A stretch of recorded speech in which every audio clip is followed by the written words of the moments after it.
मित्रों, आपने काली जुबान शब्द सुना ही होगा।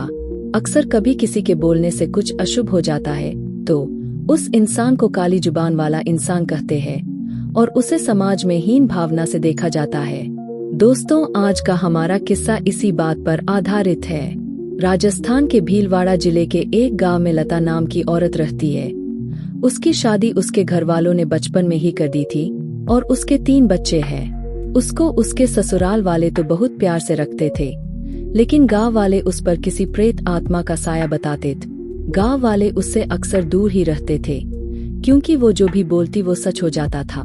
लता के मायके में उसके पड़ोसी बताते हैं कि बचपन में लता को एक कुत्ते ने काट लिया तो लता ने अचानक मुंह से कुत्ते के लिए बद्दुआ निकली कि इस कुत्ते को मौत क्यों नहीं आ जाती।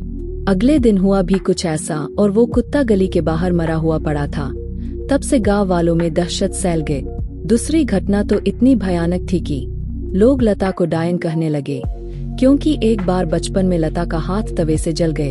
हाथ जलने से वो जोर से चीखने, चिल्लाने और रोने लगी। लेकिन उस दिन सब घर वाले खेत गए थे, बस उसकी बड़ी बहन ही घर पर थी। वो दौड़कर अंदर आई और अपनी बहन का घाव देखा तो वो बोली, बस इतना सा जल जाने पर क्यों इतना मुंह फाड़ कर रो रही है।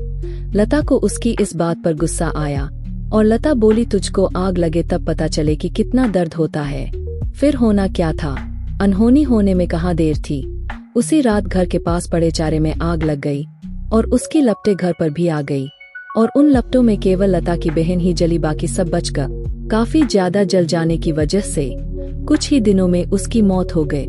इस घटना के बाद से लोग उसे चुड़ैल कहकर पुकारने लगे। ऐसी और कई घटनाओं को लता के परिवार ने सहा, लेकिन आखिर बेटी को कैसे बाहर निकाल सकते हैं, ये सोचकर सब चुप रहते थे। लता की शादी बचपन में ही 10 साल की उम्र में करवा दी गई। लता का पति पेशे से ड्राइवर है और वो रोज लता को माता के मंदिर में ले जाता है ताकि काली शक्तियां उस पर हावी ना हो पा। लता अपनी कली जुबान के अभिशाप से अभी भी जूझ रही है और अक्सर चुप ही रहती है। पता नहीं कब कौन सी बात मुंह से निकल जाए और उसके पति और ससुराल वालों को कोई नुकसान पहुंचे। इन्हीं सब कारणों की वजह से वह चुप रहती है और शांतिपूर्वक अपना जीवन निर्वाह करती है।